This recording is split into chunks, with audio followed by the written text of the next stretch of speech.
Cumprimento a todos com a paz do Senhor. Uma alegria estar aqui nessa manhã. Já senti Jesus aqui. E eu tenho certeza que Ele vai falar conosco profundamente. Abra sua Bíblia comigo. No primeiro livro do profeta Samuel. Primeiro livro do profeta Samuel. O capítulo é o de número 4.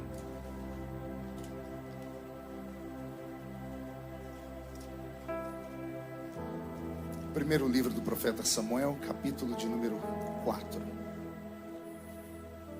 Quero cumprimentar aqui o pastor Altevir, a pastora Damares. Eu achei que ia chegar aqui e encontrar um pastor velhinho, né?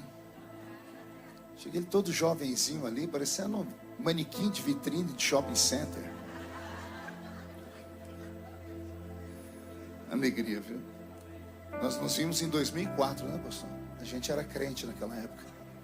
Agora a gente é salvo, calma. Porque crente até o diabo é, né? E a Bíblia diz que ele crê e treme, né? Alegria rever aqui o pastor Marcos Antônio, sua esposa, o Serginho. Cadê o pastor Sérgio? Cabelos brancos como a neve. Vou arrebatar lá no meio, que não dá para enxergar aqui, a luz não deixa. O pastor Sérgio foi quem fez a primeira carta me convidando para vir aos Estados Unidos, né, 22 anos atrás. Alegria te ver. Até aqui nos ajudou o Senhor, né? Os amigos que estão aqui, que são muitos. Deus abençoe todos vocês. Primeiro livro do profeta Samuel, capítulo de número 4. Quem encontrou, diga amém. Eu quero fazer uma leitura um pouco extensa. Vamos ler a partir do primeiro versículo. Me lembrei que uma vez Esdras, lá no livro de Neemias, se não me falo a memória, no capítulo 8, Deus tocou no coração dele e ele começou a ler o texto da palavra quando o sol nasceu e o povo ficou de pé ouvindo. E ele leu até o meio-dia e caiu um avivamento sobre o povo apenas pela leitura da palavra. Está escrito assim: veio a palavra de Samuel a todo Israel. Israel saiu a peleja contra os filisteus, se acampou junto a Ebenezer, e os filisteus acamparam junto a Áfica. Dispuseram-se os filisteus em ordem de batalha para sair do encontro a Israel, e travada a peleja, Israel foi derrotado pelos filisteus. E estes mataram no campo aberto cerca de 4.000 homens. E voltando o povo ao arraial, disseram os anciãos de Israel: por que nos feriu o Senhor hoje diante dos filisteus? Tragamos de Siló a arca da aliança do Senhor, para que venha no meio de nós e nos livre das mãos dos nossos inimigos. Mandou, pois, o povo trazer de Siló a arca do Senhor dos exércitos, entronizado entre os querubins. E os dois filhos de Eli, Ofni e Finéias, estavam ali com a arca da aliança de Deus. Sucedeu que, vindo a arca da aliança do Senhor ao arraial, rompeu todo Israel em grandes brados e ressoou a terra. Ouvindo os filisteus a voz do júbilo, disseram: que voz de grande júbilo é esta no arraial dos hebreus? Então souberam que a arca do Senhor era vinda ao arraial. E se aterrorizaram os filisteus e disseram: os deuses vieram ao arraial. E diziam mais: ai de nós, que tal jamais sucedeu antes. Ai de nós, quem nos livrará das mãos destes grandiosos deuses? São os deuses que feriram os egípcios com toda sorte de pragas no deserto. Sede fortes, ó filisteus, portai-vos varonilmente, para que não venhais a ser escravos dos hebreus, como eles serviram a vós outros. Portai-vos varonilmente e pelejai. E então pelejaram os filisteus, e Israel foi derrotado. Cada um fugiu para sua tenda. Foi grande a derrota, pois foram mortos de Israel 30.000 homens de pé. Foi tomada a arca de Deus, e mortos os dois filhos de Eli, Ofni e Finéias. Então correu um homem de Benjamim, saindo das fileiras, e no mesmo dia chegou a Siló. Trazia rasgadas as suas vestes e terra sobre a cabeça. Quando chegou ali, Eli estava sentado numa cadeira ao pé do caminho, olhando como quem espera, porque o seu coração estava tremendo pela arca de Deus. E depois de entrar o homem na cidade e dar as novas, toda a cidade prorrompeu em gritos. E Eli, ouvindo os gritos, perguntou: que alvoroço é esse? E então se apressou o homem, vindo, deu as notícias a Eli. Era Eli da idade de 98 anos. Seus olhos tinham cegado e já não podia ver. E disse o homem a Eli: eu sou o que saí das fileiras, delas fugi hoje mesmo. Perguntou-lhe Eli: que sucedeu, meu filho? Então respondeu o que trazia as novas e disse: Israel fugiu de diante dos filisteus. Houve grande morticínio entre o povo. E também os teus 2 filhos, Ofni e Finéias, foram mortos.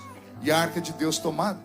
Ao fazer ele menção da arca de Deus, caiu Eli da cadeira para trás, junto ao portão, quebrou-se-lhe o pescoço e morreu, porque era já homem velho e pesado. E havia ele julgado a Israel 40 anos. Estando sua nora, a mulher de Finéias, grávida e próxima ao parto, ouvindo estas novas de que a arca de Deus fora tomada e de que seu sogro e seu marido morreram, encurvou-se e deu à luz, porquanto as dores lhe sobrevieram. Ao expirar, disseram as mulheres que a assistiam: não temas, pois tiveste um filho. Ela, porém, não respondeu nem fez caso disso, mas chamou ao menino Icabô, dizendo: foi-se a glória de Israel. Isto ela disse porque a arca de Deus fora tomada, por causa de seu sogro e de seu marido que haviam falecido. E falou mais: foi-se a glória de Israel, pois foi tomada a arca de Deus. Feche a Bíblia, coloque no banco, na cadeira. Pegue na mão da pessoa mais perfumada do seu lado. Aperte a mão dele ou dela com carinho, até eles falarem aleluia. Pentecostal que não faz barulho está com defeito de fabricação, não é? Vamos orar? Senhor, nós te exaltamos, te glorificamos e entendemos que dentro de alguns minutos, e esta linda igreja ficará pequena para o tamanho da glória que o Senhor vai mandar do alto dos céus. Os que vieram tristes começarão a saltar de alegria. Os que vieram se arrastando não voltam para casa se arrastando. Hoje voltarão voando nas asas de um novo tempo. E antes que eu comece a revelar os seus mistérios, cerque esta igreja com a sua glória. E num raio de 5 quilômetros, onde houver um demônio alojado, eu dou a esses demônios segundos para sumirem daqui. Porque se não sumirem, serão queimados pelo poder da sua glória que aqui será derramada. Rasgue os céus sobre esta linda igreja. Manda anjos de fogo descerem aqui. Que estes anjos desçam trazendo brasas de fogo nas mãos. Comecem a esparramar estas brasas entre nós. E onde houver um crente cheio do Espírito Santo, pega ele nesta noite, Jesus, ou nesta manhã, e mostra o caminho da verdadeira e poderosa adoração. Fala conosco, fica conosco. É o que eu te peço agora e sempre. E toda a igreja diz: os que podem, tomem seu assento aplaudindo a Jesus, porque Ele é bom, porque Ele é maravilhoso.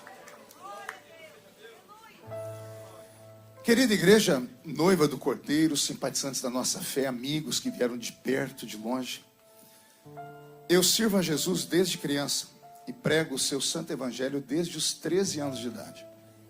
Hoje eu tenho 50, sei que estou com cara de 60, corpinho de 70, porque não é você, bocó. Só Jesus sabe como os dias são pesados. A minha geração não se preparou para a morte, nem para envelhecer. Nós nos preparamos para o arrebatamento. Nós ouvíamos pregação do arrebatamento de dia, de tarde, de noite. Morrimos de medo de estar assistindo a televisão e de repente parar a programação e entrar aquela chamadinha. Tan, tan, tan, tan, tan. O Jornal Nacional informa. Desapareceu um povo na terra. Os pastores pregavam isso, então a gente ficava morrendo de medo de tudo. Então nós acreditávamos que Jesus ia voltar e nós não iríamos envelhecer. E eu, particularmente, acreditava que não iria envelhecer. Não sabia que ia chegar um tempo que para dormir eu tinha que tomar 16 comprimidos. Então o tempo passa. Mas até aqui nos ajudou o Senhor. Até aqui Ele tem nos dado força. Pregando o seu santo evangelho desde criança, eu não trago na minha memória nenhuma lembrança de um culto que Jesus tenha faltado à reunião. Uns 5 entenderam, vou tentar melhorar.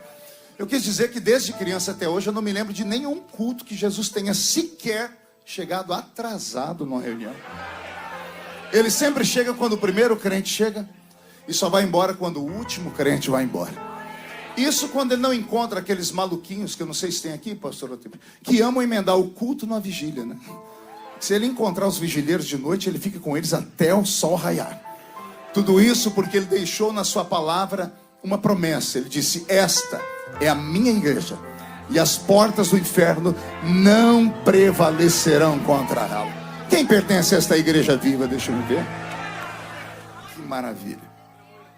E pregando desde criança, o que não me falta é experiência com o ambiente sagrado. E eu confesso a vocês que eu senti algo diferente no ambiente nesta manhã. Eu senti o céu bem baixinho aqui. E isso não é jargão, nem forçação de pregador, é sensibilidade. Tem algo diferente aqui nesta manhã. Então, por favor, fique nesta manhã como uma esponja seca, para absorver todo o orvalho que vai descer do céu. Amém? Não fique, em nome de Jesus, não fique como uma toalha nova. Alguém conhece toalha nova aqui? Lembrei dos áureos anos, no início da pregação. A gente ia para a casa dos irmãos, ninguém pagava hotel, a gente dormia na casa dos irmãos. E os irmãos, para querer nos agradar, pegavam a melhor toalha que eles tinham. E era aquelas que estava lá escondida, na mala. Antigamente era mala. A toalha era bonita, era toda bordada, vinha com os nomes, né? Só que o cheiro de naftalina era um inferno. A gente tentava enxugar, era impossível. Parece que tinha parafina naquela toalha.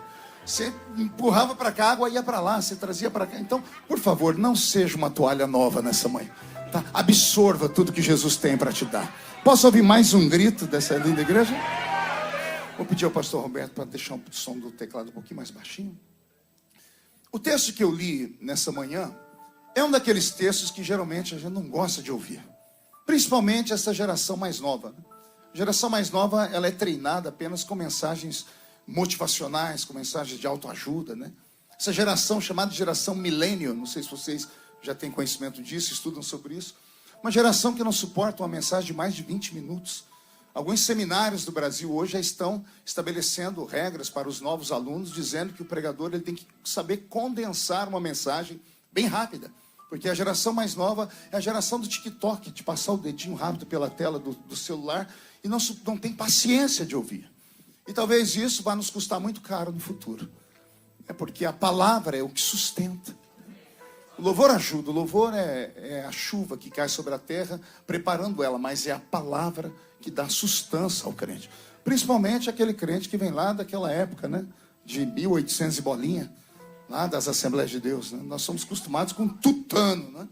Comida forte. E hoje Jesus me deu um tutano. E o pior é que a primeira impressão é que fica, não sei se o pastor vai nem deixar eu voltar mais aqui. Mas quem sabe Deus faz um milagre depois da pregação. O texto que eu li, como eu disse, é um daqueles textos que a gente geralmente não gostamos de ler. Porque não é um texto de vitória.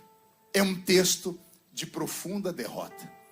E não é a derrota de uma pessoa, de uma família. É a derrota de uma nação inteira.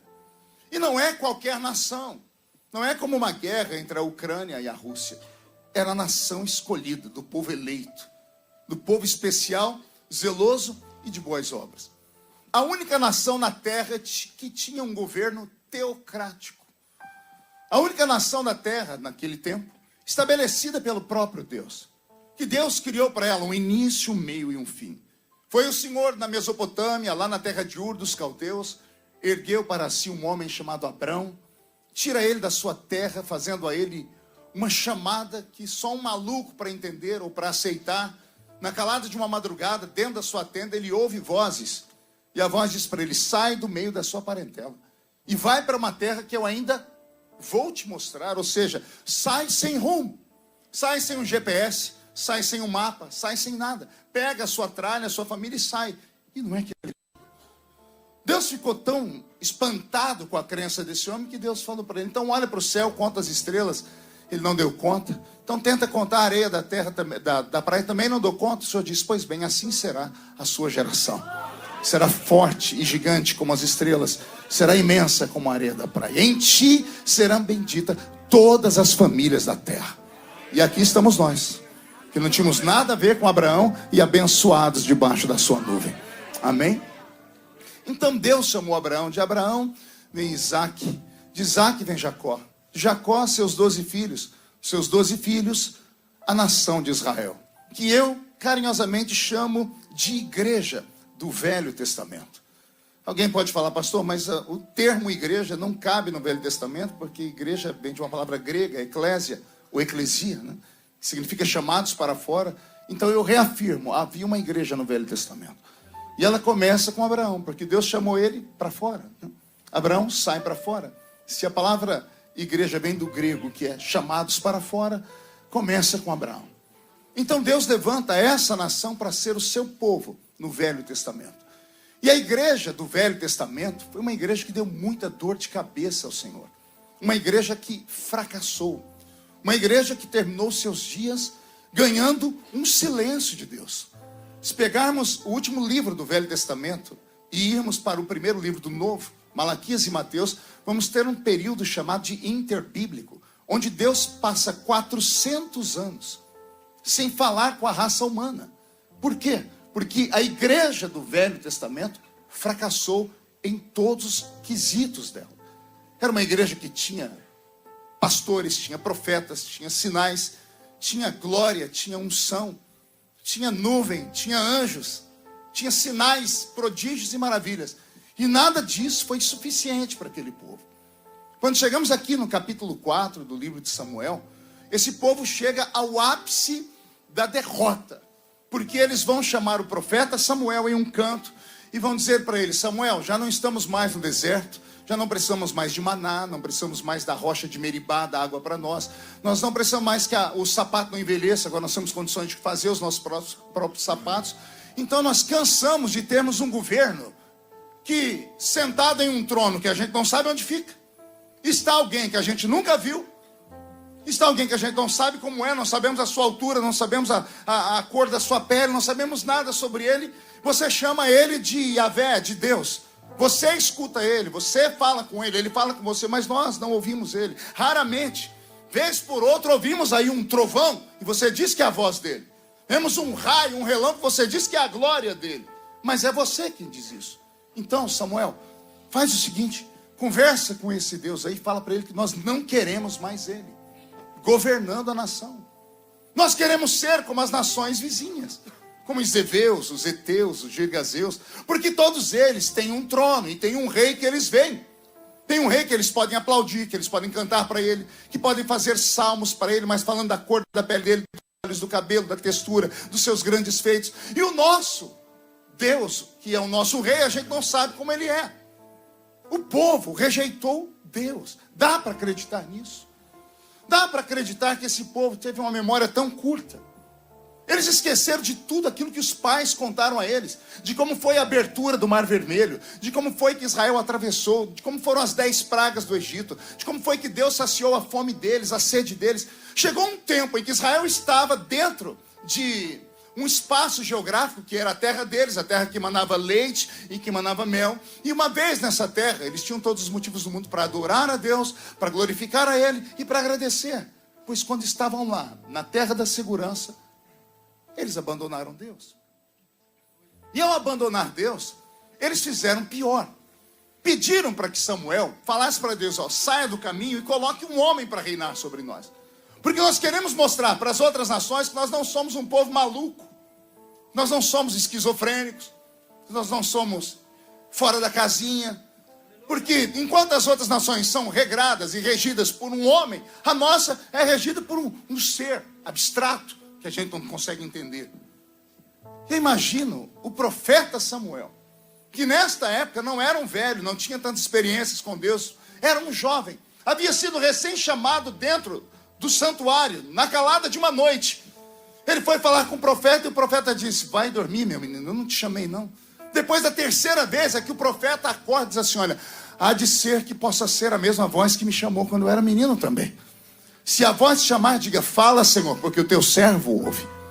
Então é esse Samuel, que ainda é um jovem, está tendo experiência com o sobrenatural, que vai ter que chegar diante de Deus para levar a lamúria do povo. Samuel chega diante de Deus e tenta falar, ele não consegue. Eu imagino a situação. Você fala: Senhor, eu estou aqui para dizer que o povo não te quer mais. Ele foi comendo pelas beiradas, como diz o mineiro, né? Foi tentando chegar lá e ele não conseguia abrir a boca para falar o que era. Deus o interrompeu e disse: Samuel, eu sei o que você veio fazer aqui. O povo não rejeitou você, rejeitaram a mim. E se rejeitaram a mim, Samuel, eu não fico onde não me querem. Eu não fico quando as pessoas não me aceitam. Eu só vou onde as pessoas me querem. Eu só vou onde sou convidado.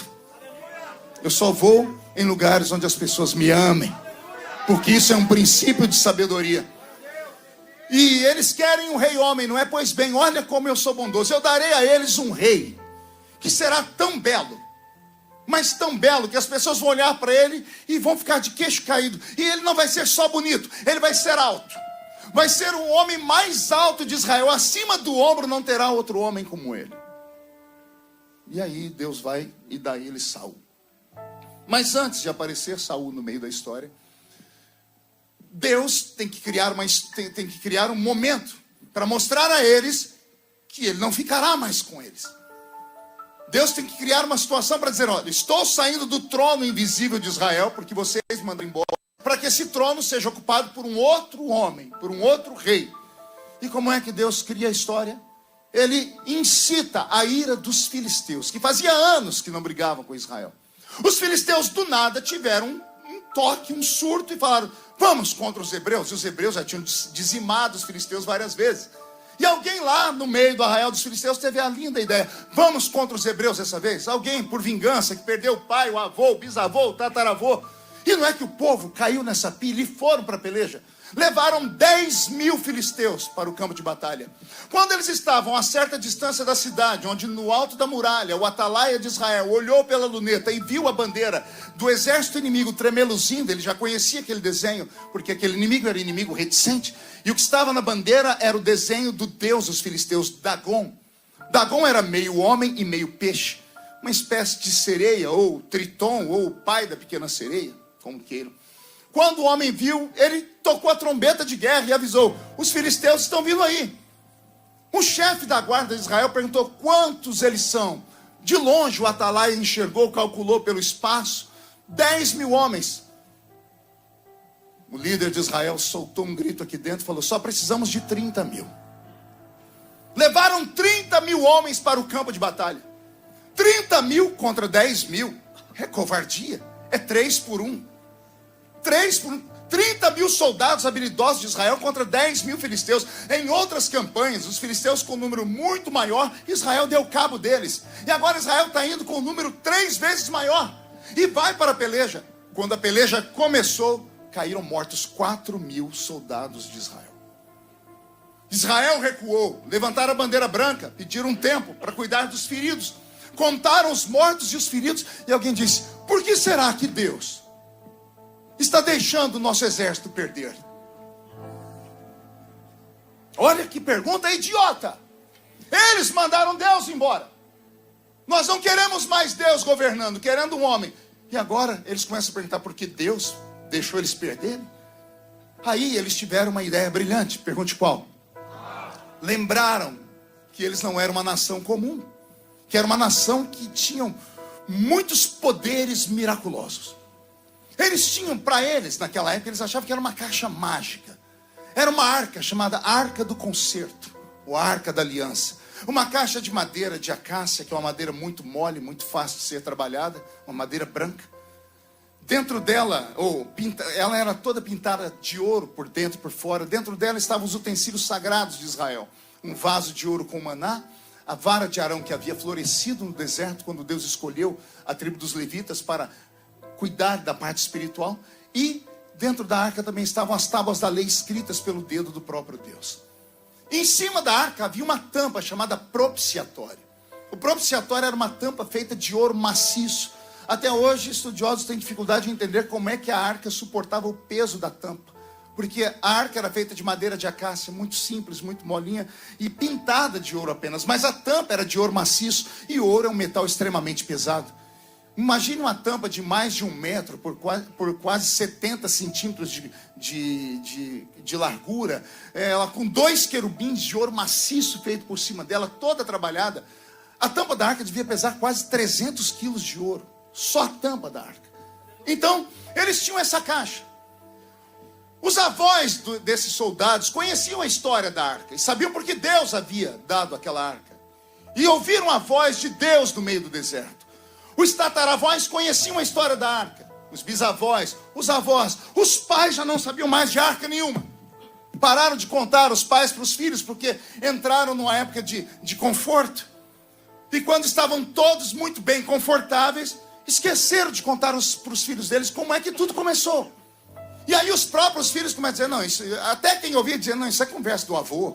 Avô conta história, avô é lenda, é isso, é aquilo. Chegamos na geração desses meninos que estão no campo de batalha.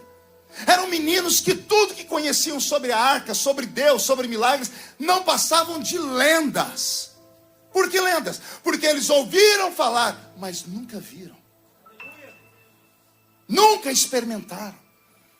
E são esses meninos que estão no campo de batalha, que agora viram viram a batalha sendo perdida. Alguém, um soldado mais antigo, contou uma história. Quando a arca vinha, o povo vencia. Lembrar disso, então vamos buscar essa arca. Onde está? Está lá na cidade tal. Chegaram na cidade, contaram a história. E aí saem dois heróis, do meio do nada. Ofni e Finéias. Qual o nome deles? Ofni e Finéias. Não ouvi direito? Ofni e Finéias. Ofni e Finéias, filhos do pastor mais poderoso de Israel, do sacerdote Eli, um homem de 98 anos, que sendo levita, foi preparado na casa do Senhor com 5 anos, que viu gerações inteiras, um homem que viu a glória de Deus, que falou para as pessoas, que por um tempo guiou o povo pelo caminho da verdade. Mas aí vieram seus filhos, e o pai parece que acaba relaxando nos filhos. O filho às vezes parece que tem poder sobre o pai. E esses meninos, se você pegar a história da Bíblia, chega a dar ânsia de vômito. Eles pegam todas as doutrinas que o pai ensinou e começam a dizer, mas por que é assim? Por que tem que ser desse jeito? Não, a nossa geração é outra. O pai só comia carne cozida, porque era uma lei estabelecida por Deus. O sacerdote vai comer carne cozida tirada do altar. Os dois falaram, não, nós queremos comer carne assada. Pegaram a carne que era para ser cozida e assaram ela, comeram um churrasco. Um dia eu vou perguntar para Deus qual era o problema de comer churrasco, né? Ainda bem que essa lei acabou, né? E eu creio que Deus ainda vai usar alguém aqui para me convidar em nome do Senhor Jesus. É porque ultimamente os irmãos chamam a gente para pregar e falam assim, pode vir que a gente vai cuidar do Senhor igual cuida de um anjo. Anjo não come, não dorme, não descansa. Né, pastor Marcos? Mas voltando para o Espírito. Esses meninos começaram a criar coisas horríveis. A tradição diz que eles, ao receber a oferta de mulheres que haviam alpendre, das mulheres e dos homens lá dentro do santuário, ao invés de apenas pegarem as ofertas das mulheres, seduziam elas. E levavam as mulheres para os átrios e se prostituíam com elas. Os filhos de um pai santo. Eli era um homem santo, tenho certeza que ele não se perdeu, porque uma pessoa que tem dentro de si ensinamentos, ela envelhece, aquilo fica dentro dela para sempre, nem que seja por pura religiosidade, mas fica dentro dela para sempre. Ensinamentos não se esquecem, mas os meninos frívolos, vazios, sem experiência, sem conhecer o deserto, sem passar pela fome, pela sede, pela necessidade, cresceram dentro de uma casa que tinha tudo, e o tudo que eles tinham, roubaram deles o mais importante, a dependência do Criador. O que sustentava a nação de Israel não era um trono. O que sustentava a nação de Israel não era o armamento bélico. O que sustentava Israel não era a terra que eles haviam escolhido ou as fortes muralhas que levantaram. Israel não era uma nação comum. Ela tinha que transpirar Deus. Ela respirava Deus. Ela se alimentava de Deus. Ela vivia de Deus. Todas as festas de Israel eram festas religiosas em adoração a Deus. Tudo deles mostrava o divino. Tudo deles mostrava o que transcende. Tudo deles mostrava o que era sobrenatural. Essa era a igreja do Velho Testamento. Eles tinham que ficar com Deus 24 horas por dia. E um dia eles mandaram Deus embora. E Deus saiu em grande estilo. Levaram a arca para o meio do campo. Vocês lembram o texto que eu li? Quando a arca foi chegando, os meninos estavam lá, 26 mil ainda estavam vivos, de esquecer os mortos, começaram a gritar. Gritaram tão alto que lá no arraial dos filisteus, eles começaram a gritar, o que é isso que estamos ouvindo? Os deuses desceram ali. E eles quiseram fugir. Por um momento eles tiveram medo. Por um momento eles disseram assim: são os mesmos deuses que destruíram o Egito. A história de Israel era conhecida. Olha, o inimigo lembrou que no meio deles haviam sinais. Só que quando quis fugir, alguém disse: sejam homens. Vão fugir do campo de batalha. Se é para morrer, vão morrer como homem. Foi isso que eles estavam dizendo. E eles partiram para a peleja. E a Bíblia diz que houve tanta destruição. Tanta destruição. Joséfos diz que uma lança tirada ao léu por um filisteu furava 3 judeus de uma vez. Empalavam 3 judeus no chão com uma única lança. Uma flecha que era para ficar, atravessavam um e pegavam o outro. 30 mil soldados contra 10 mil. 30 mil soldados caíram mortos. Com exceção de um único. De 30 mil, morreram 29.999. E eu não sei se você sabe como é que morriam esse pessoal na batalha. Nem todos morriam na hora. Como eram feridos, ficavam caídos no chão. Quando terminava a batalha, vinha o inimigo e ia matando um por um, para não deixar ninguém vivo. Olha o que o capitão do exército dos filisteus fez. Descubram aí qual é a menor tribo de Israel. E descobriram a tribo de Benjamim. Escolham o soldado mais jovem da tribo de Benjamim. Acharam ele. Ele vai ficar vivo. Para quê? Ele vai levar a notícia de que todos os grandes de Israel caíram. De que os seus sacerdotes morreram. E de que a caixinha de joias que eles tinham foi roubada. E sobrou um menino da tribo de Benjamim. Pode imaginar lá em Israel, o pessoal preparando uma festa? 30 contra 10. Alguém vai morrer, vai ter choro, mas o pessoal vai vir com vitória, vão trazer despojos. Os que morreram vão ter despojos de aposentadoria. A família vai receber ouro, vai receber prata. Então há uma festa preparada, porque já estava tudo pronto para isso. De repente, o mesmo atalaia que viu 10 mil soldados ao longe e tocou a trombeta, todos esperavam que ele tocasse uma trombeta de festa. E ele toca uma trombeta em dó menor. A festa acaba. Quando abre o portão da cidade, lá vem entrando um único soldado. Todo rasgado, machucado, arrastando a perna. Ele foi entrando e houve desespero, porque ele começou a entrar gritando: perdemos, morremos, fomos roubados. A Bíblia diz que houve um desespero. Eli, o sacerdote, estava sentado numa cadeira, à beira do caminho, porque ele estava preocupado. A Bíblia diz que ele estava preocupado com uma coisa. Quem lembra do texto? Ele não estava preocupado com os filhos. Ele mandou os filhos para o campo de batalha. Ele não estava preocupado com os filhos. O velho sabia. A culpa era dele. Não educou os filhos o suficiente. Não chamou a atenção dos filhos quando foi preciso. Não falou para eles: olha, isso aqui não é brincadeira, isso aqui não é a casa da mãe Joana. Ministério não é como empresa. O filho pode ter vocação como tem o pai, mas tem que ter vocação de verdade. Não passa como se passa uma empresa, apenas porque se tem aquele vai ter, vai degringolar. Ele deveria ter chamado a atenção dos filhos e não chamou, quando era preciso. E agora, ele está lá sentado numa cadeira. Ele já sabia que Deus estava triste. E ele perguntou: o que aconteceu? E alguém disse: houve grande morticínio em Israel. Isso abalou ele, mas ele ficou vivo ainda. Os teus 2 filhos, Ofni e Finéias, morreram. E ele estava vivo ainda. Aí alguém disse: mas a arca de Deus foi roubada. A Bíblia diz que quando ele ouviu isso, ele caiu para trás, quebrou o pescoço e morreu. Israel ficou sem aquela arca por 70 anos.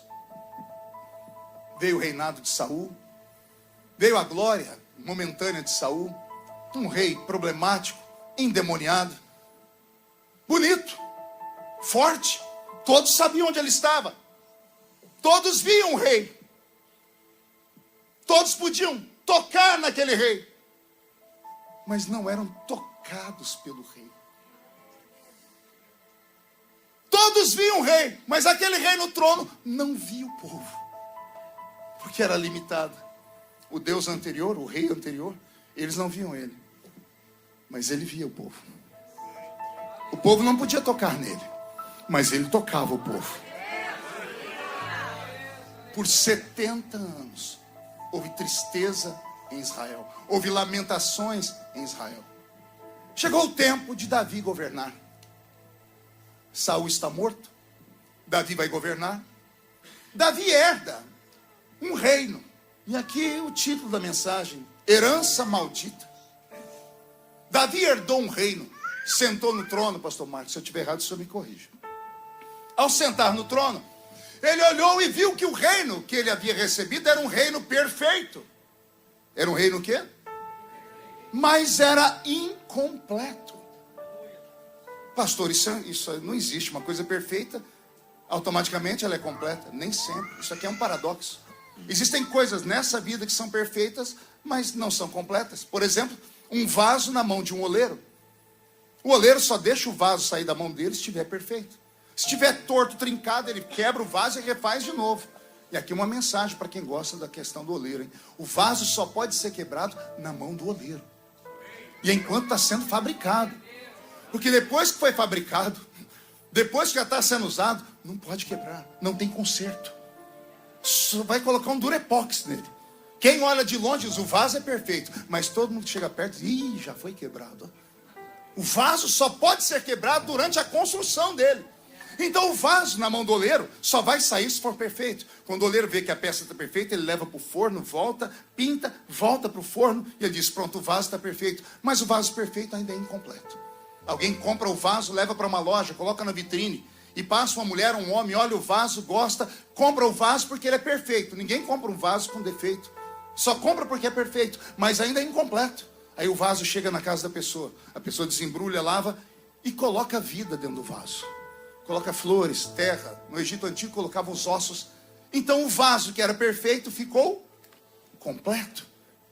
O reino que Davi herdou de Saul era um reino perfeito. Ele tinha palácio, tinha súditos, armamento bélico, latifúndios, tinha nome, tinha história, tinha tudo. Aparentemente era um reino perfeito. E Davi, sentado no trono, começou a observar e disse, está faltando alguma coisa. E alguém diz, não, Davi, o reino é perfeito. Todo mundo queria sentar no seu trono. Qualquer um governaria Israel como é. Exército, tem tudo, nós temos história, temos reino, temos palácio, temos tudo. E Davi, sentado no trono, parecia que ele estava sentado em cima de um formigueiro. Ele ficava inquieto, está faltando alguma coisa. Porque o reino que eu herdei é perfeito, mas é incompleto. Quer ver outra coisa perfeita e incompleta? O céu. O céu é perfeito, sim ou não? Porque Deus é o arquiteto do universo. Deus não é reinado. O céu é perfeito, mas é incompleto. Quer perguntar por quê? Os moradores estão aqui ainda. O céu perfeito só vai ficar completo quando nós sairmos daqui e formos morar lá. E eu não sei vocês, mas se a trombeta do arrebatamento tocar agora, e daqui de dentro só 2 subir, um sou eu. Quem é o outro? Deixa eu ver. Então dá um grito mais alto do que esse aí. Mas vamos lá. Davi sentou no trono, ficou inquieto, sentou no lombo de um cavalo e passou um pregão por todo Israel. E ele começou a perceber que o Israel perfeito era incompleto de verdade. Ele viu o povo com suas casas, os homens e as mulheres trabalhando na roça. Ele via as pessoas cuidando das suas vidas, dos seus afazeres. Ele via o templo, as pessoas subindo no templo, mas ele não via vida. Não havia vício. Não havia sustância. Eram como zumbis. O povo de Israel do tempo de Davi parecia mais com esses figurantes dessa série chamada The Walking Dead. Sabe, mortos que caminham, zumbis. Eram pessoas que viviam no automático. Acordavam, trabalhavam, dormiam. Acordavam, comiam, trabalhavam. Acordavam, viajavam, voltavam. Acordavam, faziam, trabalhavam. Eles entraram num ciclo vicioso de vida que não acabava nunca. Não havia mais aquilo que a minha mãe falava que era o tchan. Minha mãe falava assim, está faltando um tchan. Eu falei, o que é o tchan, mãe? Eu falei, não sei explicar. Mas tá faltando. Aí ela vinha, arrumava o negócio. Agora está feio. Sabe? Davi olhou e viu que estava faltando um tchan. As festas de Israel haviam sido colocadas dentro de uma caixinha, escondidas no guarda-roupa. Não havia mais festas de adoração. Por quê? Porque Israel tinha vergonha de Deus. Por quê? Porque Israel mandou Deus embora. Por quê? Porque Israel viu Deus ir embora com a arca. Porque quando a arca foi embora as tábuas da lei, foi embora o vaso de ouro com maná, foi embora a vara de Arão que floresceu, foi embora os querubins que era o trono de Deus, foi embora o trono, tudo foi embora, Deus foi embora. E aí Davi olhou o rei e disse: gente, o reino é perfeito, mas é incompleto. Eu herdei um trono maldito, porque a nossa nação não é como a nação dos outros. A nação dos outros sobrevive sem Deus, a nossa não, porque Deus é o alicerce. E o povo grita: o que é que você quer fazer, Davi? Eu quero buscar Deus de volta. Como assim, Davi? Levaram Deus, não foi? Então nós vamos lá no arraial do inimigo e vamos pegar de volta o que é nosso. Nós vamos trazer de volta para Israel. Olha, eu fico todo arrepiado. Beto, mude a música um pouquinho mais baixinho. Davi não era comum. E o que eu vou falar agora pode soar até meio torto para alguns, mas espero que todos ouçam pelo Espírito. Davi era um judeu, um hebreu como todos eram, mas ele era sensitivo. Essa palavra sensitivo parece que não cabe muito bem dentro do nosso meio, mas ela deveria ser usada todos os dias. Ah, pastor, mas isso aí quem usa são os espíritos, os kardecistas. Pois é, eles dizem por quê? Porque as pessoas têm sensibilidade de perceber o mundo que os outros normais não sentem. E se tem um povo que tem que ter esse tipo de percepção, é esse povo que está aqui. Porque nós temos a alegria e o orgulho de falar para todo mundo: somos pentecostais. Quem é pentecostal aqui do show? O que é ser pentecostal? Você sabe ou não? É crer no poder do Espírito Santo. Mas o que é crer no poder do Espírito Santo? É só você: não, eu acredito que ele existe. Não que adianta você falar que acredita que ele existe, você não o sente. Existem pessoas que não têm percepção nenhuma na igreja. Pode ver, o do lado esquerdo chora, do lado direito grita, alguns até ameaçam um voo. É sério. E tem outros que ficam olhando pra gente com o olho seco, parecendo o olho de sapo que morreu no dia de enchente. É sério. Tem uns que só falta, se eu der um startar, se eu falar vai, ele vai no terceiro andar aqui e pula. Tem outros que ficam olhando a gente o culto inteiro com uma cara feia, parecendo que foi batizado num pote de vinagre. É sério. Aí você vai falar para a pessoa: não, eu estou meditando. Vá contar mentira para outro. Aqui não é um lugar de meditação profunda. Isso aqui não é o Nepal. Aqui é um culto pentecostal. E o que é um culto pentecostal? É um culto de pessoas sensitivas. Pessoas sensitivas que percebem que o nosso culto começou aqui em Atlanta, mas ele não termina em Atlanta. Ele starta aqui em Atlanta, e na medida que o culto vai subindo com louvores e pregação, os crentes vão saindo da terra e vão entrando nas regiões celestiais. Como assim, pastor? É loucura, é só ler a carta de Paulo aos Coríntios. Paulo era o homem mais intelectual do Novo Testamento, ao lado de Lucas e de Mateus. Paulo era advogado, doutor da lei, doutor em leis. Tem gente que acha que quando a Bíblia diz que ele é doutor da lei, acha que ele é um sacerdote. Paulo era da tribo de Benjamim, não era da tribo de Levi, não podia ser sacerdote. Quando a Bíblia diz que ele era doutor da lei, a Bíblia está dizendo isso em ipsis literis. Ela está dizendo, ele era doutor em leis, advogado e poliglota. Tem alguns crentes pentecostais acirradamente maior, quando escutam falar que Paulo falava mais em línguas que os outros, ele já entra no mistério, né? E não é isso que Paulo está dizendo. Ele está dizendo que ele era poliglota, ele era versado em outros idiomas. Paulo vinha da aristocracia, tinha sangue azul nas veias. Uma vez, quando questionado, ele apavorou os soldados, dizendo: eu sou um cidadão romano. Como é que um judeu tinha cidadania romana se os romanos tinham os judeus como escravos? Era um homem diferenciado, rico, importante. Aí o homem mais intelectual do Novo Testamento vai ensinar o povo que existe um poder maior do que o intelecto. Um dia alguém da igreja de Corinto vai falar assim: ó, quando você esteve aqui foi o melhor momento da igreja. Por quê? Porque você pregou, você trouxe para nós a sua verborragia, você falou dos estoicos, dos epicureus. Paulo disse: tá tudo errado. Só tem essa igreja poderosa aqui porque quando eu fui ter convosco, nada do que eu vos falei foi em sublimidade de palavras de sabedoria humana, Mas tudo que eu vos ensinei foi em demonstração de Espírito e poder de Deus. Olha que interessante.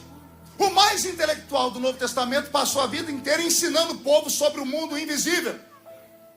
E é isso que faltava em Israel agora no tempo de Davi. O sobrenatural foi arrancado deles. O divino foi arrancado deles. Aquilo que era etéreo e aquilo que era eterno saiu, foi sugado deles. Eles passaram a viver uma vida normal como todo mundo vivia. Eles só tinham nome. Eles passaram a viver de lendas, passaram a viver de histórias. E quando isso acontece, a destruição se aproxima.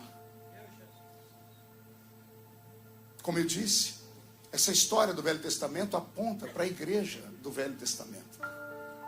E se eu trouxer esse texto para agora e começar a falar, talvez alguém vai se sentir desconfortável. Porque hoje em dia já é muito difícil você falar coisas que as pessoas não querem mais ouvir. Porque as pessoas querem ouvir mensagens de autoajuda.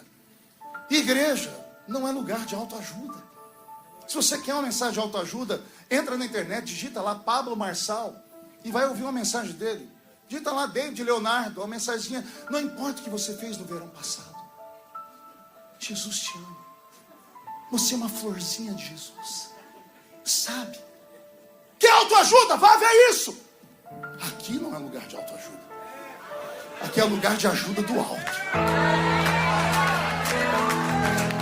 E a ajuda que vem do alto não é para massagear o nosso ego. O que é um culto? Um culto é uma reunião de soldados que vem para ouvir um soldado de patente mais alta. Por que o soldado de patente mais alta fala? Porque ele tem experiência de sobrevivência no campo de batalha. É para isso que nós nos reunimos aqui, para ouvir de alguém o que é que nos faz vencer o mundo lá fora. Porque o diabo não te respeita porque você é bonitinho ou porque você é cidadão americano. O diabo não respeita você porque você é poliglota ou que estudou aos pés de Billy Graham ou Henrietta Mears. O diabo só respeita canela de fogo.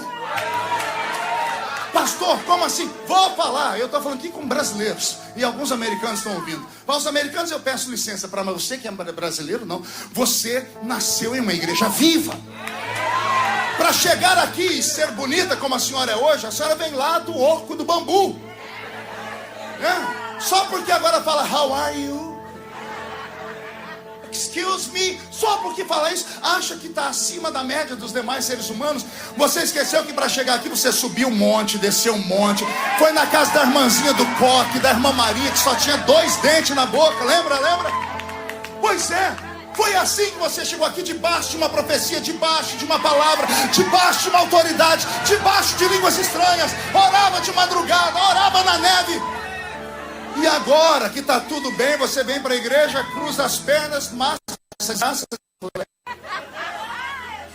e fica olhando para o pregador dizendo, este culto não vai acabar.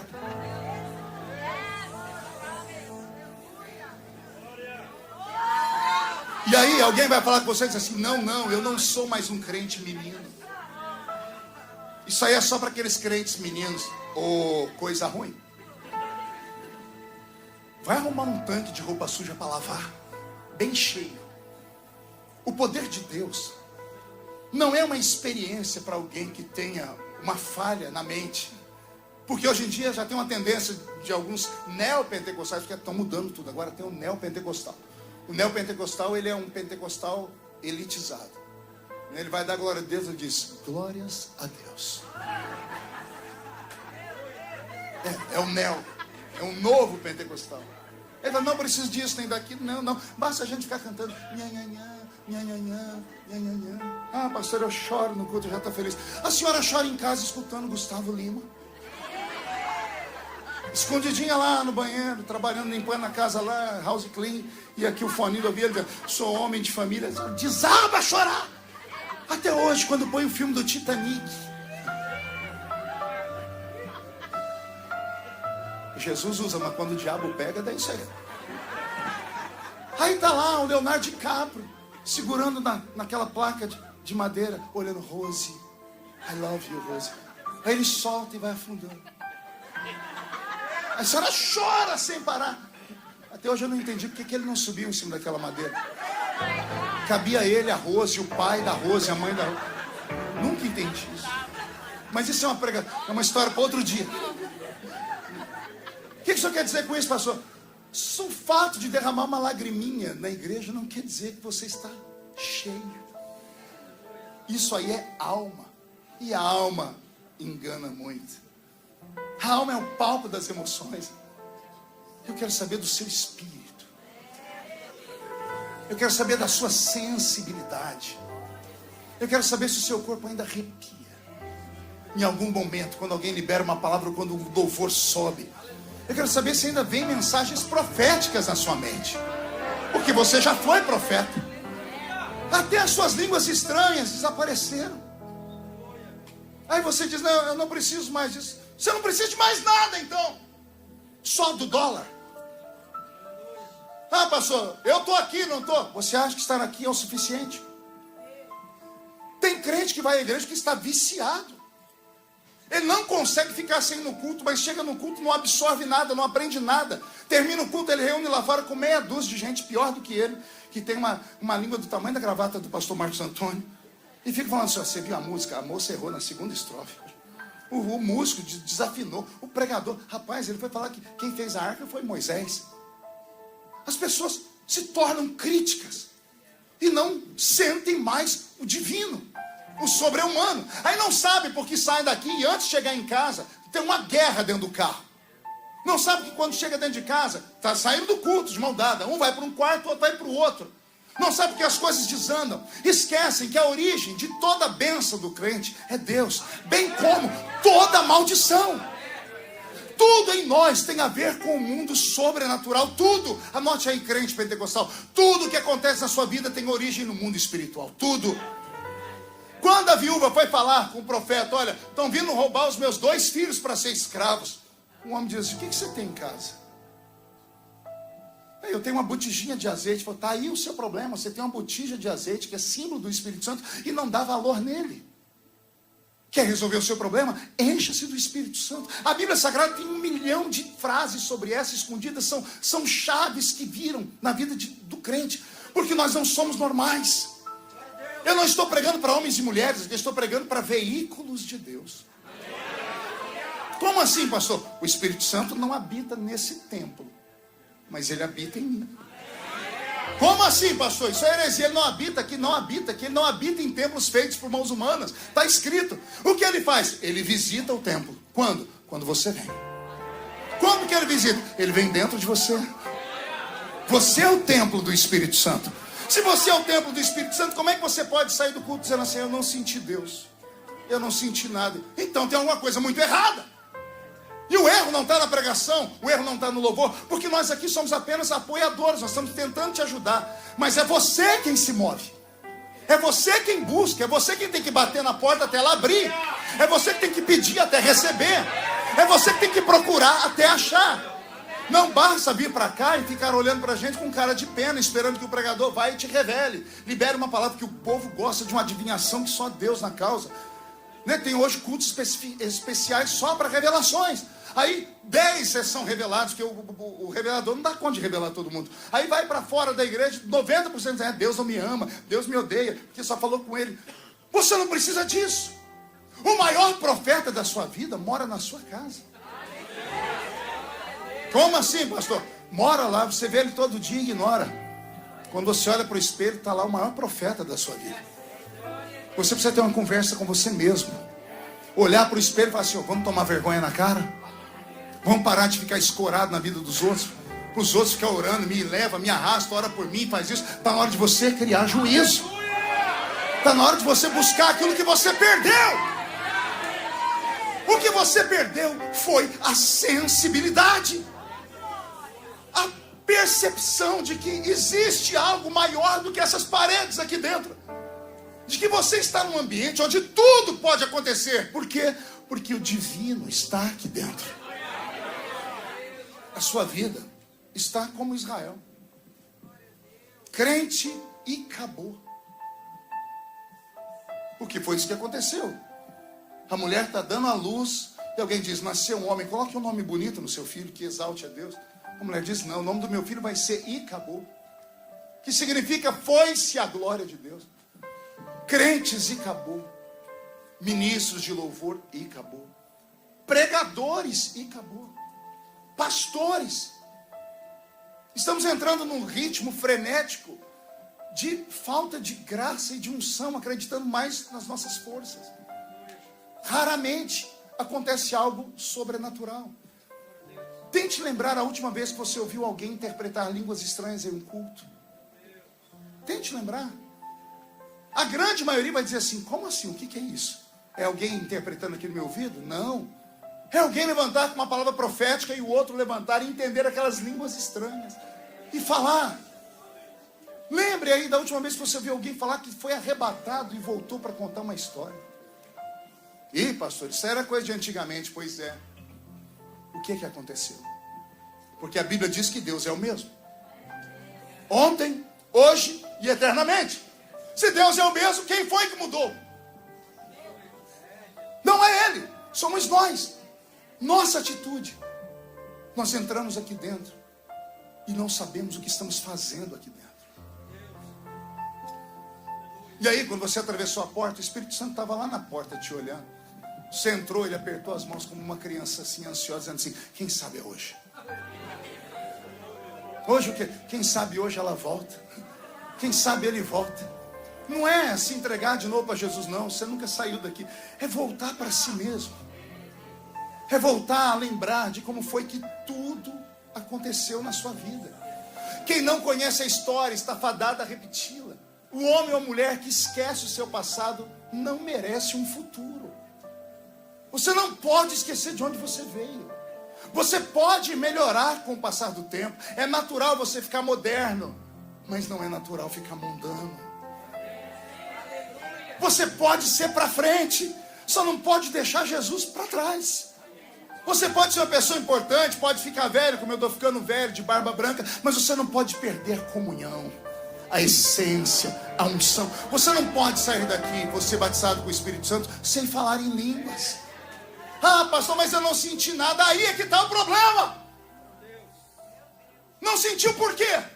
O que é que não te fez sentir? Ah, não gostei da palavra.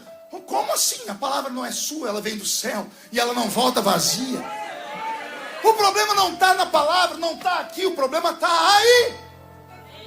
Você está morrendo e não admite. Você sabe o caminho, você sabe a receita é antiga. Jejum, oração, santificação, leitura da palavra e culto. Culto, leitura da palavra, santificação, jejum. É isso. Você abandonou essas práticas. Ao abandonar essas práticas, o seu homem espiritual minguou. Morreu. Aí o seu homem carnal cresceu. Aí você alimenta a sua carne, você dá tudo que ela quer. E não tem mais vontade de orar. Não tem mais vontade de jejuar. Faz todo tipo de dieta. Se aparecer uma dieta nova, está a senhora lá fazendo um youtuber ainda dizendo: olha, funcionou comigo, viu? 5 quilos em uma semana. É o jejum intermitente agora. Para fazer dieta, você é a primeira. Para fazer um jejum, que é mortificar a carne, para que o seu espírito cresça, para que você perceba que nós estamos agora já pertinho do céu. Se eu estiver falando demais, me corrija. Eu sou da época que os crentes eram batizados com o Espírito Santo ouvindo o hino 15 da harpa. Foi na cruz, foi na cruz.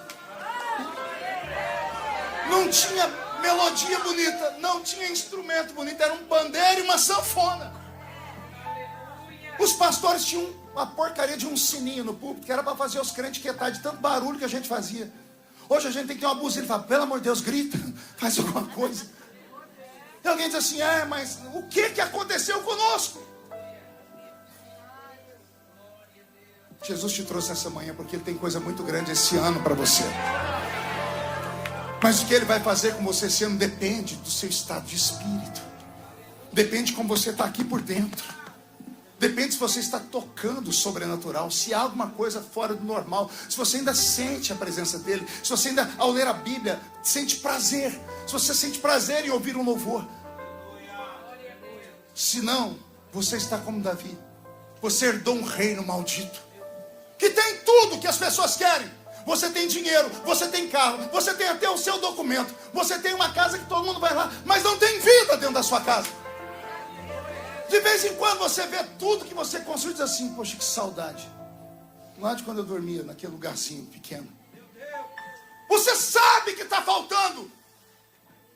Você sabe que você errou. Você precisa voltar. Você precisa ter a coragem de Davi. Arrumar meia dúzia de maluco e dizer: vamos lá comigo no arraial do inimigo. Fazer o que, Davi? Vamos trazer de volta.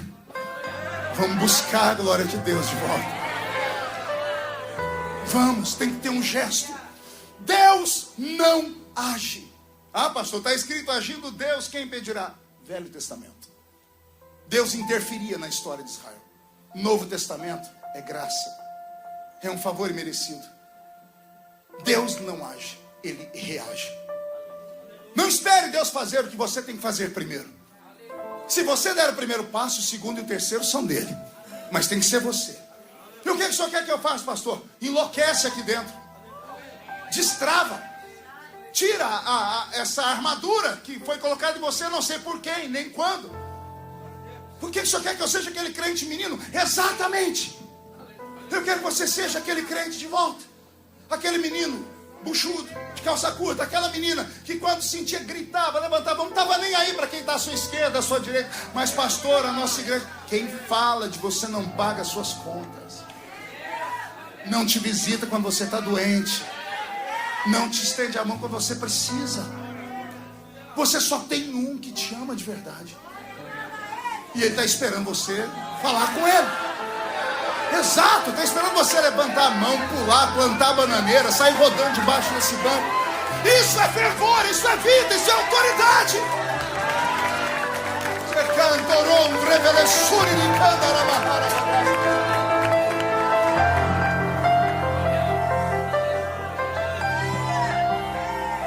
Em que ponto da sua vida você perdeu a sensibilidade?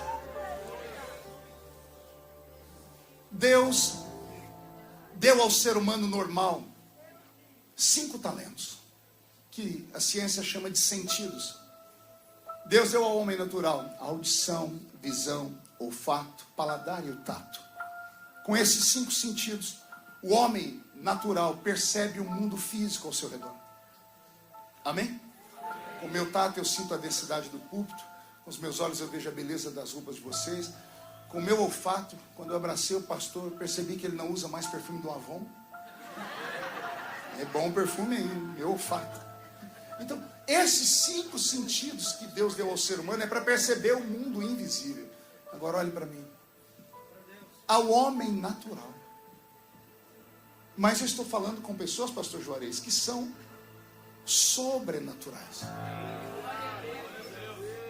O homem normal tem 5 sentidos. E o homem ou a mulher anormal? Tem isso, pastor? Tem. Paulo diz que são os espirituais. O espiritual tem um sentido a mais, que eu chamo de 6º sentido. E não tem nada a ver com aquele filme do Bruce Willis, do menininho dizendo: I see people there all the time. O que é o 6º sentido? É uma habilidade extrasensorial que faz você perceber o mundo invisível ao seu redor. Com 5 sentidos naturais você percebe o mundo físico.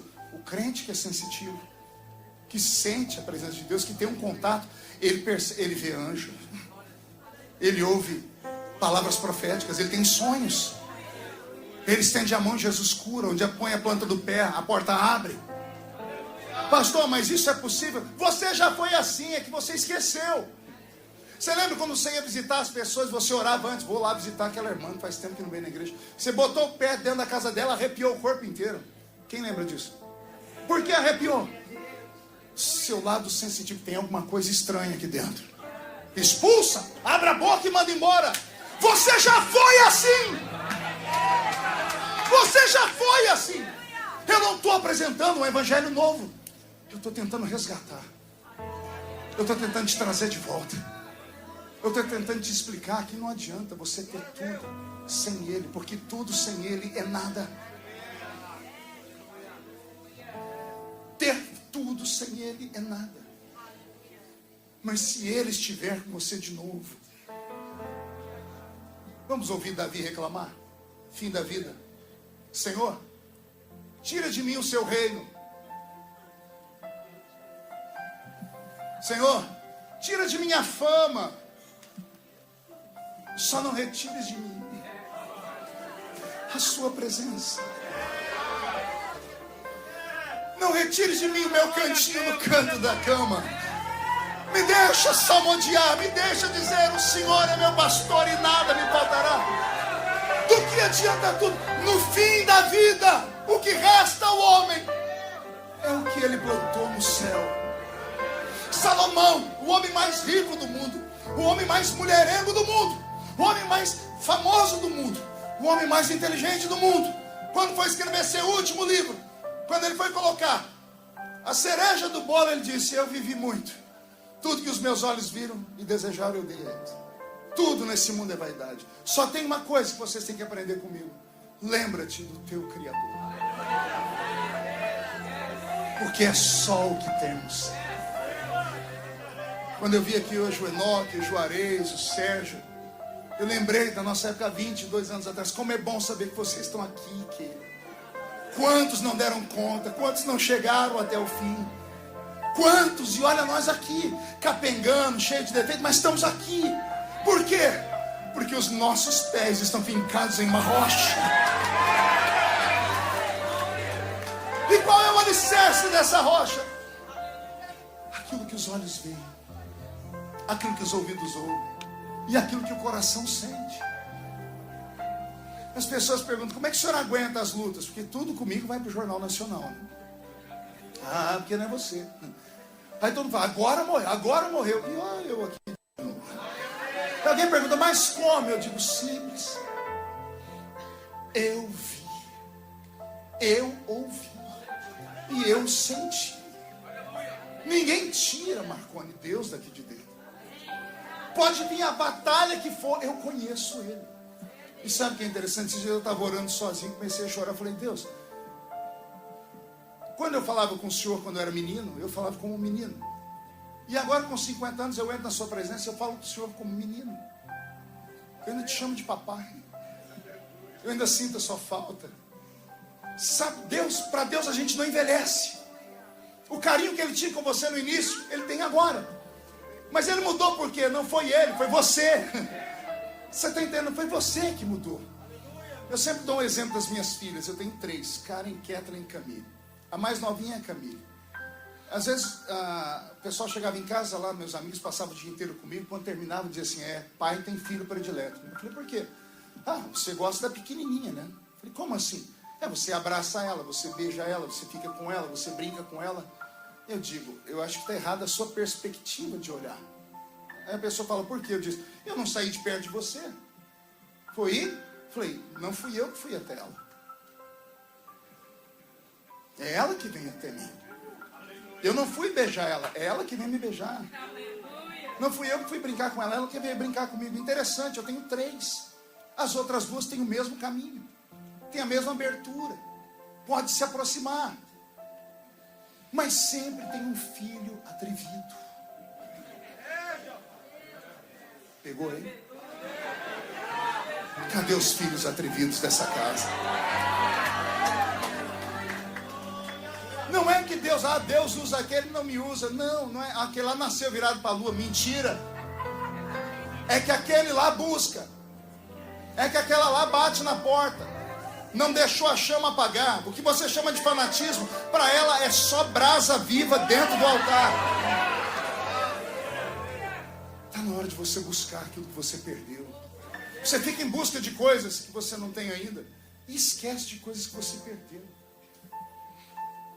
Você só está aqui por causa de Deus. Só atravessou a fronteira porque o Senhor queria. Só tem o que tem porque Deus te deu. E você esquece de ser grato a Ele. Esquece de buscar, de passar uma temporada com Ele. Até quando? Até quando você vai falar: não, o problema está na igreja? Você já passou por todas. Nenhuma deu certo para você. O problema não está na igreja. Ah, está os homens. A sua fé está fixada em homem, então é melhor você sair e congregar dentro da sua casa. Homem é homem. Mas se você olhar para ele, o autor e consumador da sua fé, nele não há dúvida, nele não há sombra de variação.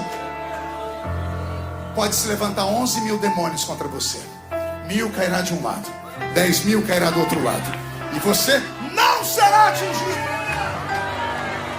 Está só faltando fogo aí no altar. Mas, indo para o término. Quando Davi sentou no trono e percebeu isso, Davi juntou um grupo de soldados. Pergunte quantos? 30 mil. O mesmo número de quando tinha perdido. Está lá em 2 Samuel, capítulo 6, do 4 ao 6, você encontra a história. Davi foi ao campo de batalha do inimigo e conseguiu resgatar a Arca da Aliança. Ele conseguiu trazer de volta a Arca da Aliança. Quando vencer a batalha e os soldados disseram, achamos a arca, o próprio Davi ficou espantado. Pergunte por quê? Ele nunca tinha visto. Só tinha ouvido falar. Era só lenda para eles. Mas agora que eles viram a arca, deixou de ser lenda e passou a ser real. Davi chamou um soldado mais antigo e disse, como é que o rei volta para casa com uma batalha vitoriosa e carregando uma arca dessa aqui? Aí um soldado antigo contou para Davi, ó, o rei vai vestindo a roupa real. À esquerda do rei vem um soldado carregando a bandeira do inimigo aqui embaixo. Para quem passar na estrada ver que aquele exército perdeu. À direita do rei vai alguém levantando uma bandeira do exército do rei vitorioso. Atrás do rei vem vindo os súditos principais, depois o exército. Davi encontrou um rio, mandou todo mundo se banhar. Fazia uns 2 meses que ninguém tomava banho. Tomaram banho, colocaram roupa nova. Davi está todo empolgado, é a primeira grande batalha dele. E ele está trazendo a arca de volta. E aí eles se ajeitam, está todo mundo, tudo muito bonitinho. Davi aqui com a coroa, tudo. Ele chama o soldado e está faltando alguma coisa. O quê? Me conta aqui. Não, está certo, a coreografia é essa. O rei na frente, bandeira do inimigo à esquerda. Aí, ó, à esquerda está Dagon. A bandeira do rei à direita. Aí, ó, a bandeira do leão da tribo de Judá está aqui em cima. Está tudo certo. Aqui estão os seus súditos lá da caverna de Adulão, seu exército particular. E lá atrás está o exército. Está tudo certo. Davi, quem é que vai à frente? O rei. Já sei. Abra o caminho. Traga uma arca. Traga uma arca. Olha a falta do conhecimento. Botaram a arca em cima de uma carruagem de boi. E os bois eram velhos. E a arca não podia ser colocada em cima de carruagens. Tinha um grupo de levitas, que era a família de Coate, os coatitas. Só eles estavam autorizados a segurar a arca no ombro. E eles tinham um poder acima do normal, porque eram 6 homens para segurar uma arca de quase 500 quilos. Botavam aqui. Eles tinham que carregar. Mas colocaram a arca em cima da carruagem de bois. Os bois eram velhos, um boi tropeçou e a arca foi caindo. Quando a arca foi cair, um soldado chamado Uzá, na intenção de segurar a arca, ele tocou na arca e morreu. Davi ficou triste, mandou tirar a arca. Encontraram a casa de um homem chamado Obed-Edom. E ele deixou lá na casa de Obed. E Obed-Edom não tocou na arca, mas fez cultos de adoração. E a Bíblia diz, e Deus abençoou a casa de Obed-Edom, porque ele hospedou a glória do Senhor e só adorou. Aí Davi, quando ficou sabendo disso, falou, agora que Deus está tranquilo, traz a arca. E como é que carrega ela? Alguém falou, tem que ser os coatitas. Acharam os coatitas. Botaram a arca no ombro. E lá vai Davi, vai o rei na frente. E aí Davi vai, só que a cada 6 passos vocês param. Para quê? Porque eu vou sacrificar um boi ao Senhor. Não era 60 passos. 6 passos. 3 metros. Parou um boi. Um culto. Você terminou o culto? Vamos embora. 6 passos. Outro culto. 6 passos. Mais um culto. Gente, eles nunca fizeram tanto culto na vida. Imagina alguém falou, Davi, vai levar 1 ano para essa arca chegar lá. Falou, não importa. Nós ficamos 70 sem ele. Eu não perco Deus de vista. Vamos agradá-lo. Vamos dar a ele o sacrifício de 70 anos até chegar lá. Chegando perto da cidade, aquele velho atalaia pegou a luneta e olhou e viu a bandeira do leão da tribo de Judá. Pegou a trombeta da vitória e tocou a trombeta da vitória e o povo ficou ouriçado. Abriram a porta da cidade e está todo mundo esperando. Milca, a mulher de Davi, já havia recebido ordens do marido para fazer festa. E ela preparou 2. Uma para os plebeus aqui embaixo para o povão e outra lá para os convivas no palácio. Aqui embaixo tinha um palanque, porque o rei tem que chegar dando um discurso político. Estava tudo prontinho, ela era neta de rei, filha de fazendeiro, era da alta, era socialite. Está tudo pronto. Quando abrem o portão e o povo espera o rei entrar, o povo gritar, ao invés de entrar Davi, entra os homens carregando a arca. Quando entrou carregando a arca, imagina o povo pronto para gritar e fazer, oh. A mulher de Davi lá de cima assim, meu marido não entende de etiqueta. É o rei que tem que entrar. Não é essa caixinha de madeira. Quando Davi entra, as pessoas começam a gritar quando veem ele. Quando eles veem que Davi está entrando, o povo começa a gritar para ele. Davi entende que eles não respeitaram a volta do Senhor. Ele salta do cavalo. Manda fazer um biombo ao redor dele de homens. E ele começa a tirar a roupa. Ele tira a coroa. Ele tira a roupa de rei. Ele fica nu. Alguém traz para ele um éfode, uma estola sacerdotal. Um buraco feito num pano, num lençol. Davi veste aquilo e amarra aqui na cintura com um pano. Ele está seminu nas laterais. A mulher dele está lá em cima no palácio vendo. Ela está quase tendo um infarto no miocárdio. O meu marido, o que ele está fazendo? Ele vai acabar com o nome da minha família, o nome do meu pai. O que ele está fazendo? Quando abrem, lá está Davi. O povo quieta, as pessoas acham que ele é louco.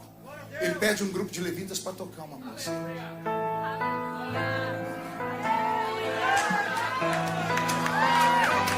Davi olha a arca, deve ter olhado para o Senhor e disse, Senhor, se ninguém percebe que o rei é o Senhor, eu percebo. Davi coloca uma mão aqui para trás e uma aqui à frente.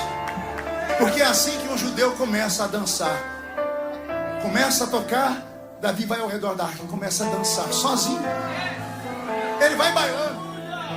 Ele baila e dança. O povo está dividido. Os mais velhos estão chorando. Os vovôs e as vovós estão caindo de joelho no chão. Estão rasgando as roupas. Os netinhos falam, que foi, vovô, que foi? E o vovô não conseguindo falar, dizendo, o rei voltou. Que rei, vovô? Aquele da arca. Era assim em Israel. Antes de Deus sair, era assim.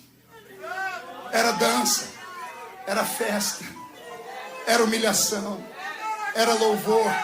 E Davi está trazendo de volta. O Senhor toma conta do arraial.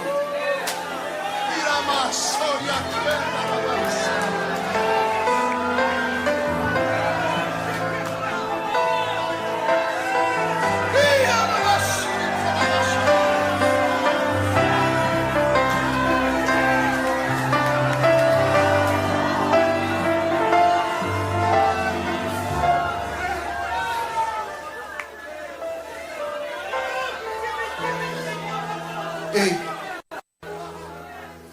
só loucos podem trazer Deus de volta.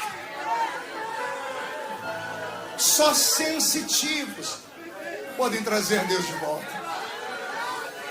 Só homens e mulheres que têm uma percepção de que sem Ele nós não somos nada e não temos nada. Ele é tudo. E Ele está aqui.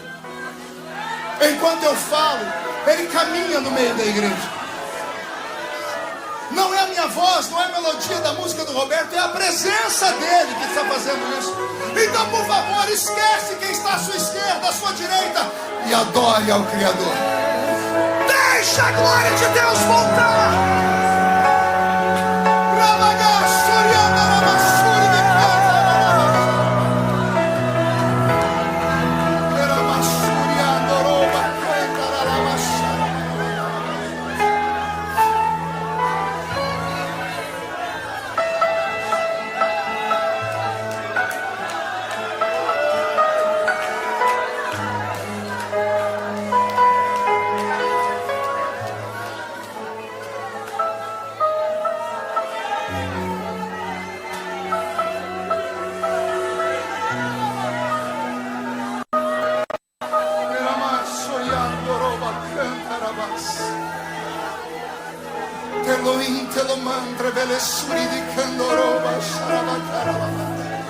Batiza com o Espírito Santo de novo, Senhor. Levanta os profetas uma vez mais. Abre o céu de novo, Senhor. Mostra que o Senhor não mudou. Eu termino aqui dizendo a vocês que no último dia dessa campanha de oração, o Senhor me trouxe só para te dizer isso. Volta para mim. Me ama de novo. Seja meu amigo de novo. Seja íntimo meu de novo. Não se afasta da minha presença por nada. Porque no fim, é só o que nós temos. Fique de pé comigo, por favor.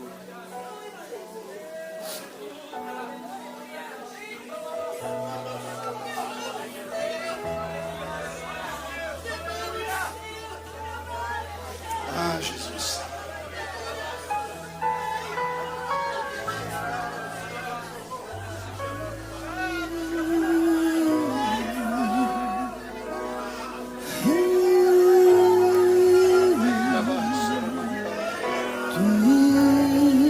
Seja renovado em nome de Jesus.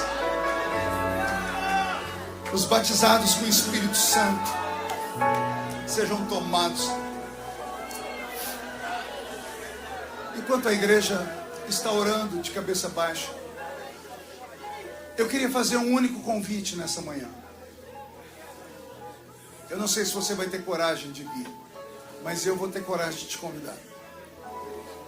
Eu queria orar com homens e mulheres aqui nessa noite, ou nessa manhã, que tenha coragem de dizer para si mesmo: eu já fui melhor.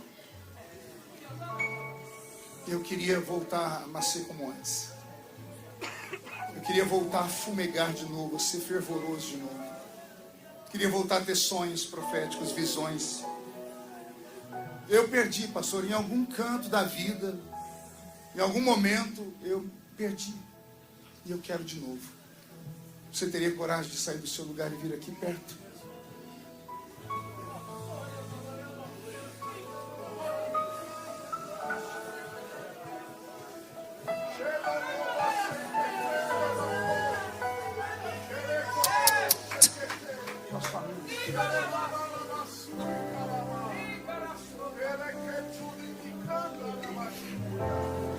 Nosso amigo Santo Espírito.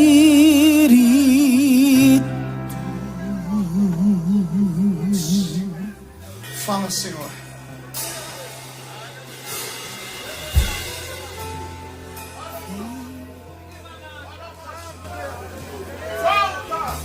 Volta hoje. Eu estou te esperando.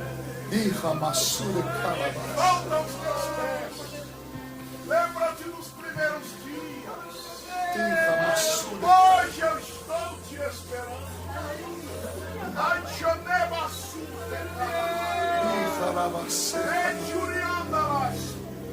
Esta é a terceira vez que eu te falo. Não te falarei mais. Esta é a última vez. Volta hoje. Assim diz o Senhor. Nosso amigo Santo Espírito.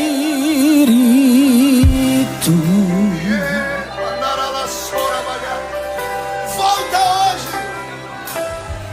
Senhor, em suas mãos estão essas vidas preciosas que estão no altar. Os seus filhos vieram com o coração aberto. Está acontecendo milagres aqui, Pai, milagres do novo nascimento. Seus filhos estão sendo renovados, recebendo de novo a autoridade, estão refazendo a aliança, refazendo o pacto. Tem muita gente, Senhor, se consertando, pedindo perdão. Libera sobre nós a sua unção de perdão.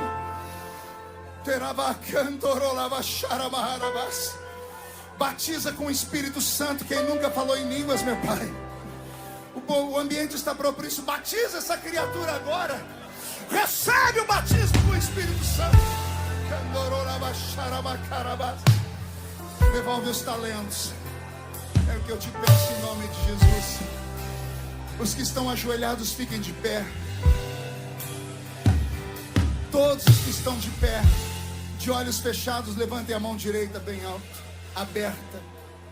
Abram a mão direita bem alta.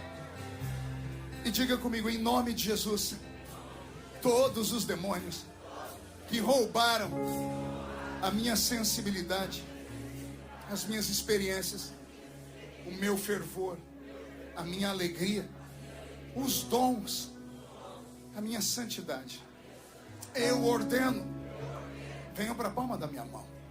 Feche a sua mão com autoridade. Eu vou contar até 3, nós vamos jogar no chão e você vai pisar em cima. E aí você vai abraçar pelo menos 3 pessoas e vai dizer para cada uma delas, a glória voltou. Nós não vamos perder ela de novo. 1, você nunca mais será o mesmo. 1,5, sua família sentirá orgulho de você de novo. 2, quem viver verá para ver o que Deus fará este ano de 2023 na sua vida. 2,5, esta igreja será chamada de terra do avivamento. 3, jogue no chão, pise em cima. Abrace umas 3 pessoas.